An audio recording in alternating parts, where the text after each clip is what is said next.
This is the story of a man named Stanley. Stanley worked for a company in a big building where he was employee number 427. Employee number 427's job was simple. He sat at his desk in room 427 and he pushed buttons on a keyboard. Orders came to him through a monitor on his desk, telling him what buttons to push, how long to push them, and in what order. This is what employee 427 did every day of every month of every year. And although others might have considered it soul-winning, Stanley relished every moment that the orders came in, as though he had been made exactly for this job. And Stanley was happy. And then one day, something very peculiar happened. Something that would forever change Stanley. Something he would never quite forget. He had been at his desk for nearly an hour when he realized that not one single order had arrived on the monitor for him to follow. No one had showed up to give him instructions, call a meeting, or even say hi. Never in all his years at the company had this happened, this complete isolation. Something was very clearly wrong. Shocked, frozen solid, Stanley found himself unable to move for the longest time. But as he came to his wits and regained his senses, he got up from his desk and stepped out of his office.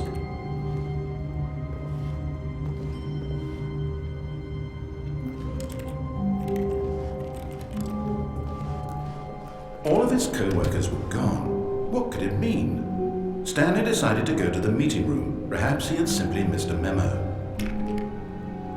Oh, please. Are you really just doing this for the achievement? Click a door 5 times. Is that all that you think an achievement is worth? No. I can't just give these merits away for such little effort. A measly 5 clicks. Now suppose you were to click the door 20 times. I would say that's the kind of effort that warrants recognition. I have to say I'm still not feeling the satisfaction of witnessing true effort for a noble cause. Perhaps 50 clicks will do it. Yes, almost certainly 50 clicks.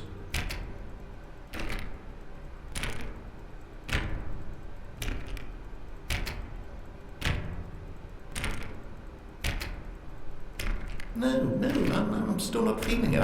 I want this achievement to have meant something. It has to be a true reward for valiant effort. I want to see some hustle, Stanley. I want to see commitment, a willingness to go all the way, no matter what the...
When Stanley came to a set of 2 open doors, he entered the door on his left.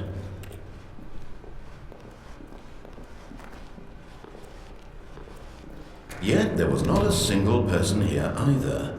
Feeling a wave of disbelief, Stanley decided to go up to his boss's office. Hoping he might find it coming to a staircase, Stanley walked upstairs to his boss's office.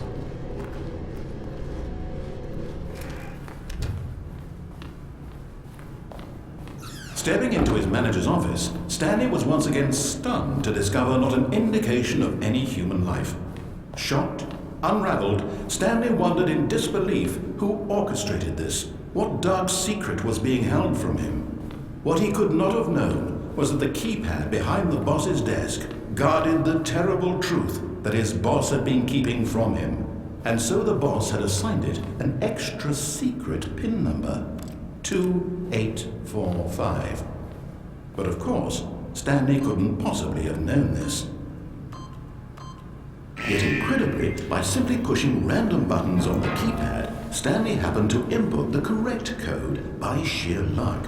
Amazing. He stepped into the newly opened passageway.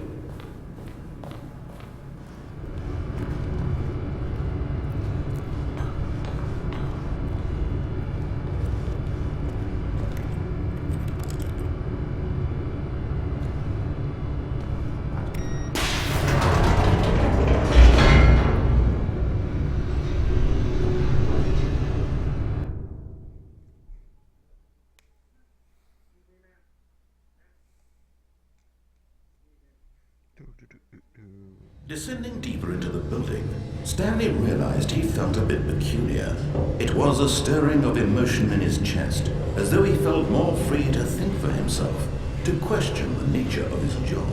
Why did he feel this now, when for years it had never occurred to him? This question would not go unanswered for long.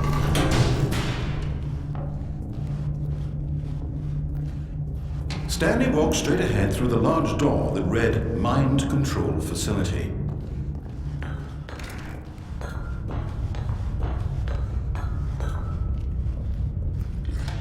The lights rose on an enormous room packed with television screens. What horrible secret did this place hold? Stanley thought to himself. Did he have the strength to find out?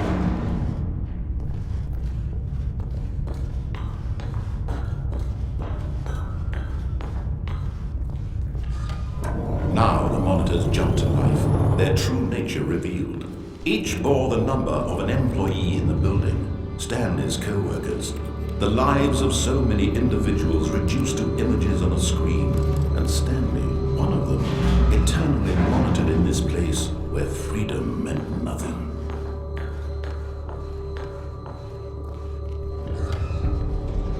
This mind control facility, it was too horrible to believe. It couldn't be true. Had Stanley really been under someone's control all this time? Was this the only reason he was happy with his boring job? That his emotions had been manipulated to accept it blindly?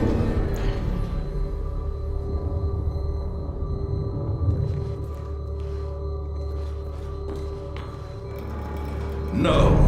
He refused to believe it. He couldn't accept it. His own life in someone else's control? Never! It was unthinkable. Wasn't it? Was it even possible? Had he truly spent his entire life utterly blind to the world? Yes.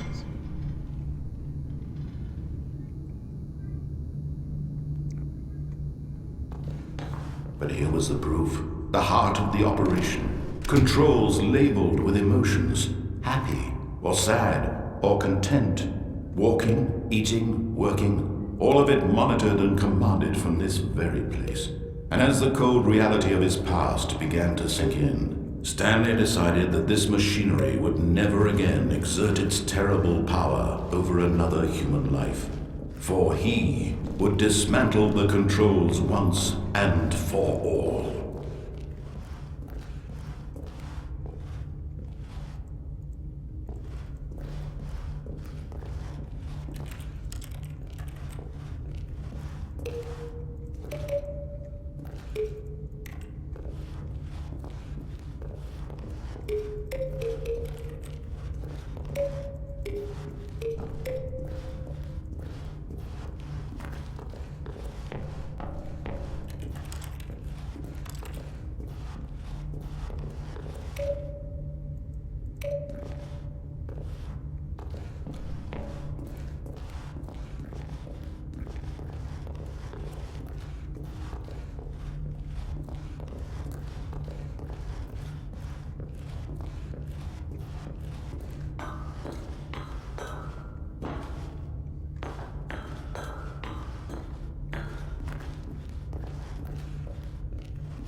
And when at last he found the source of the room's power, he knew it was his duty, his obligation, to put an end to...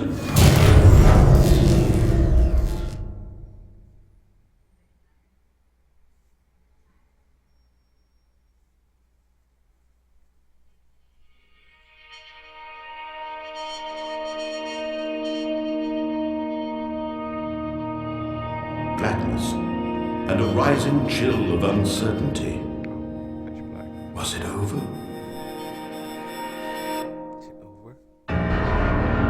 Yes. He had won. He had defeated the machine, unshackled himself from someone else's command. Freedom was mere moments away. And yet, even as the immense door slowly opened, Stanley reflected on how many puzzles still lay unsolved. Where had his co-workers gone? How had he been freed from the machine's grasp? What other mysteries did this strange building hold? But as sunlight streamed into the chamber, he realized none of this mattered to him, for it was not knowledge or even power that he had been seeking, but happiness. Perhaps his goal had not been to understand, but to let go. No longer would anyone tell him where to go, what to do, or how to feel. Whatever life he lives, it will be his. And that was all he needed to know. It was perhaps the only thing worth knowing. Stanley stepped through the open door. Stanley felt the cool breeze upon his skin, the feeling of liberation, the immense possibility of the new path before him. This was exactly the way, right now, that things were meant to happen. And Stanley was happy.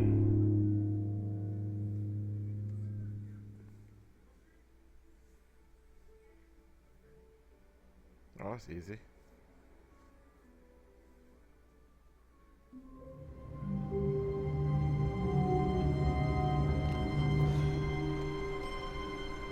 All of his co-workers were gone.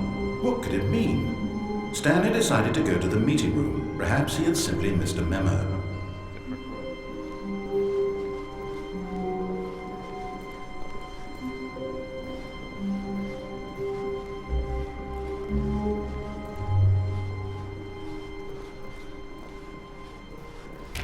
Stanley went around touching every little thing in the office, but it didn't make a single difference, nor did it advance the story. When Stanley came to a set of 2 open doors, he entered the door on his left.